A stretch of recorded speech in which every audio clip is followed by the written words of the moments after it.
Hi chemistry students, welcome to this lesson on calculating molecular formulas. At this point I'm assuming you've watched the lesson on calculating empirical formulas and we're moving on from there. When you have an empirical formula, the next step in determining the molecular formula for a compound is to go ahead with the process that we're going to talk about today. So remember from the last lesson, we have an empirical formula. So an example of an empirical formula would be formaldehyde, so CH2O, and molecular formulas of formaldehyde include acetic acid, C2H4O2, or erythros here, C4H8O4, and even glucose, C6H12O6. And you'll notice the difference is acetic acid is you've multiplied formaldehyde's subscript numbers in its formula by 2. Erythros, you've multiplied the subscripts in formaldehyde by 4, and in glucose here you've multiplied the subscripts in formaldehyde by 6. So we know about formaldehyde, the empirical formula of all these compounds, that its mass, its molar mass, so the mass of CH2O is equal to the molar mass of carbon plus 2 times the molar mass of hydrogen plus the molar mass of oxygen, right? We're putting that all together. We've got 12.01 plus 2 times 1.01 plus 16.00 grams per mole, and that turns out to be 30.03 grams per mole. Okay, interesting. And then we move on here with the molecular formulas. So here for acetic acid, the molar mass of acetic acid, so molar mass of C2H4O2 is going to be 2 times molar mass of carbon plus 4 times molar mass of hydrogen plus 2 times molar mass of oxygen. Right, okay. Now, notice about this line here that it can be factored. If we went ahead and factored that, we would have 2 times MC plus 2mH plus molar mass of oxygen, like so. And this resembles the molar mass of our empirical formula here. So basically, you've noticed that we've used this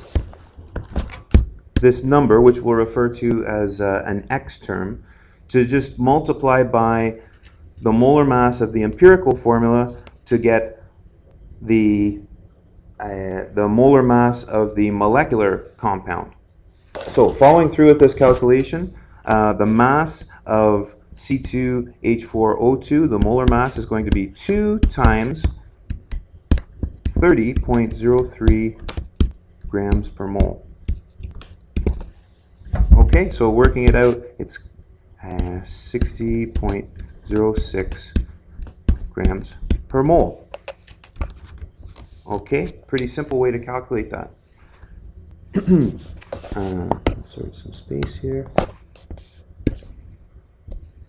Okay, now working on C4H8O4. Okay, so we recognize that C4H8O4 is kind of like 4 times our empirical formula of CH2O.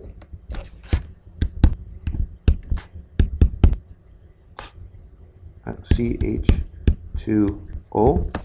Okay, so therefore, the molar mass of C4H8O4 is going to be equal to the molar mass, 4 times the molar mass of CH2O.